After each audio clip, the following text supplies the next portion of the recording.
Bueno, estamos de vuelta aquí en Contexto y como les adelantábamos, en este segundo segmento vamos a hablar de la minería. Vamos a centrarnos tal vez en lo que es la exploración minera y particularmente el efecto que ha tenido la pandemia en la inversión y lo que esto podría significar en este sector para los puestos de trabajo y la economía de nuestro país más adelante. Justamente para hablar de este tema se encuentra con nosotros el presidente de ProExplo 2021, el ingeniero Enrique Garay. Gracias por estar con nosotros, señor Garay. Gracias por la invitación, Sebastián. Buenas tardes. Bueno, empecemos con un poco con la pregunta de diagnóstico clásica, ¿no? ¿Cómo nos encontramos en la exploración minera en cuanto a inversión, en cuanto a proyectos, en cuanto a cartera, antes de la pandemia, durante la pandemia y dónde nos encontramos ahora? Mira, datos de Standard & Poor's, el 2018 en exploración minera en el Perú se invirtió $610 millones. El 2019 se invirtió $549 millones, una caída del 10%.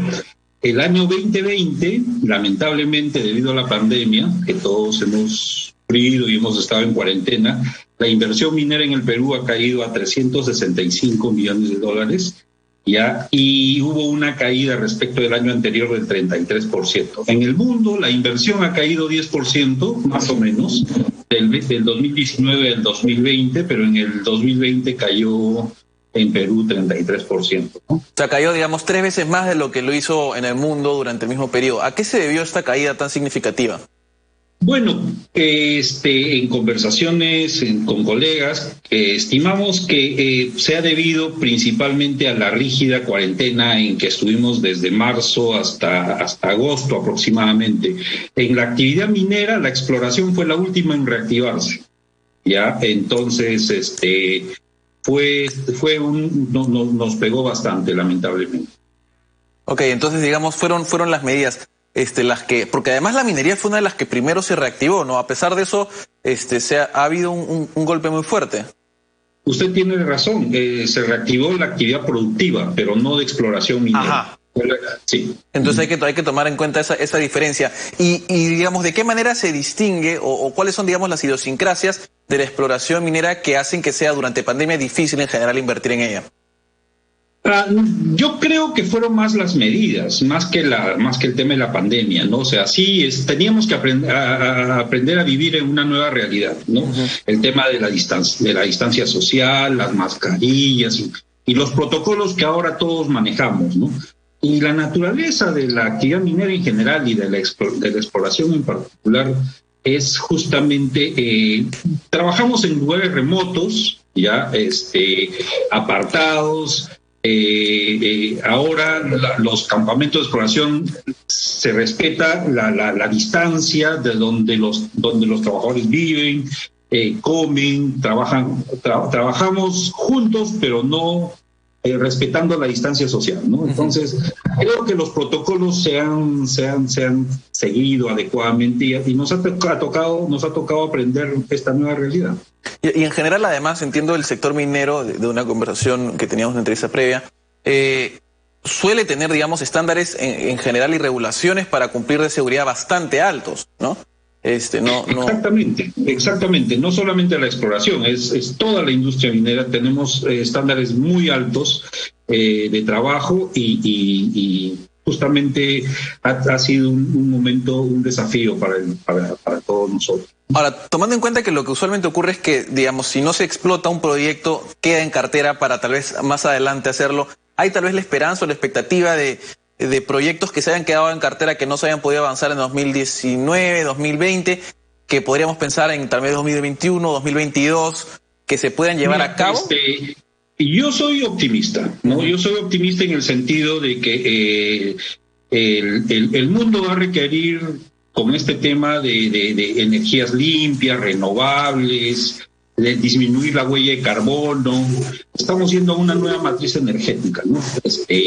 Baterías de larga duración para vehículos eléctricos, por ejemplo, va a requerir incremento en demanda de cobre y litio. Cobre, somos los segundos productores de cobre en el mundo y tenemos litio en el sur del Perú. Entonces, en ese sentido, creo yo que la inversión minera va a retornar con prudencia y con fuerza, ¿no? Siguiendo todos los protocolos. Hoy día te cuento que estamos empezando un boom dentro de los commodities, ¿no? El precio del cobre hoy día está en $9,250 a niveles del 2011, más o menos, ¿no? Y los analistas creen que el precio del cobre va a continuar subiendo. El precio del dólar está en 1.730. Ya está bastante bien, estamos casi a niveles del año 2012, ¿no?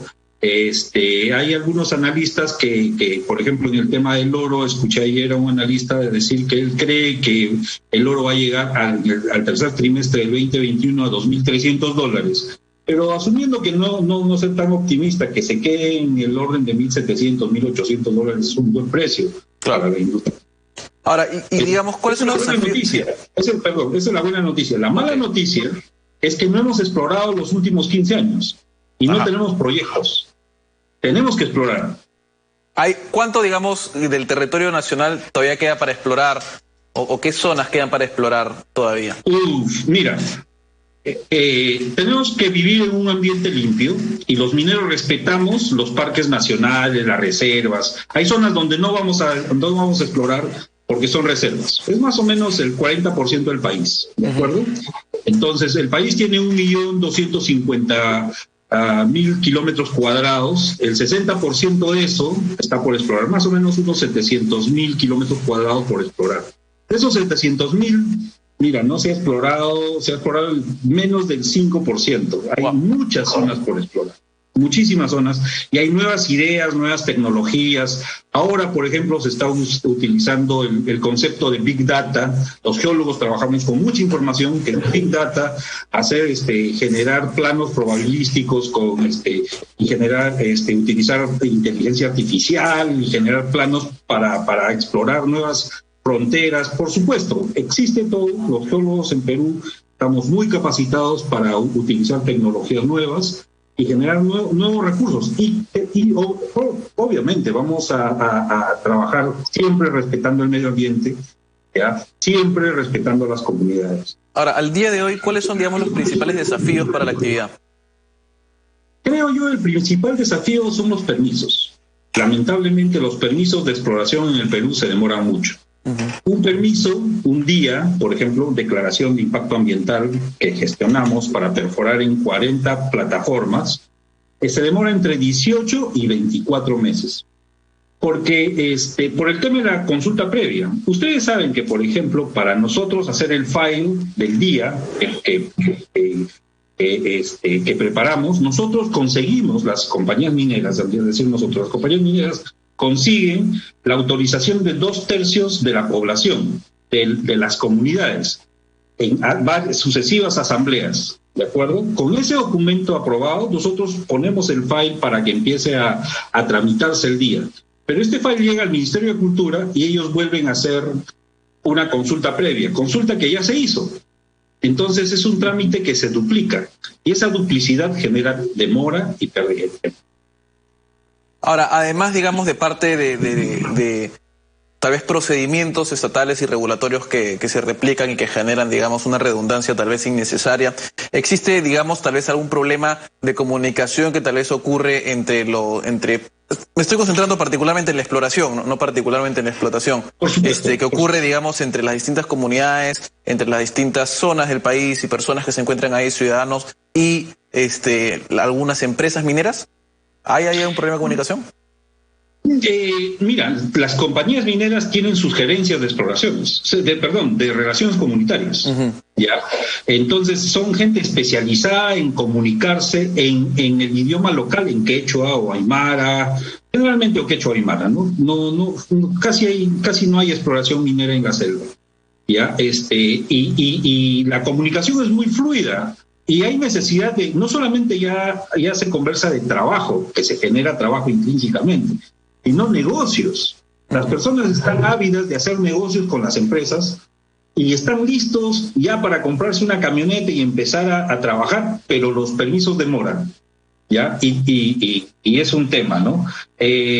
Las comparaciones son por demás poco políticamente incorrectas, pero por ejemplo, nuestros vecinos en el sur, yo tengo un proyecto en Chile, el mismo permiso, que acá es el día, en Chile se llama un permiso de pertinencia, que también es para perforar 40 plataformas.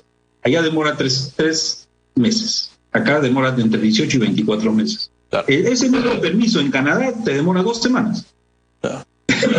O sea, entonces, que algo estamos haciendo, algo estamos haciendo que deberíamos mejorar, ¿no? Por supuesto. Además, tomando en consideración que somos el segundo productor de cobre, después de Chile, valga justamente hacer esa mención, y entiendo que las reservas que tenemos de litio son algo que se puede explotar bastante bien, sobre todo para lo que se viene. Pero bueno, nos hemos quedado sin tiempo y creo que podríamos seguir hablando de esto un poco más. Tal vez en una ocasión más adelante va a haber la opción de hacerlo. Muchísimas gracias, ingeniero, por esta entrevista. No, ¿de qué? Gracias por la invitación y cuando quieras estoy a tus servicios. Muchísimas gracias. Nosotros nos vamos a hacer una pausa, vamos a regresar con las conclusiones y no se olvide, si se perdió de algo, siempre puede revisarlo más tarde, después, en YouTube, en nuestro canal En Contexto. Pausa, volvemos con las conclusiones.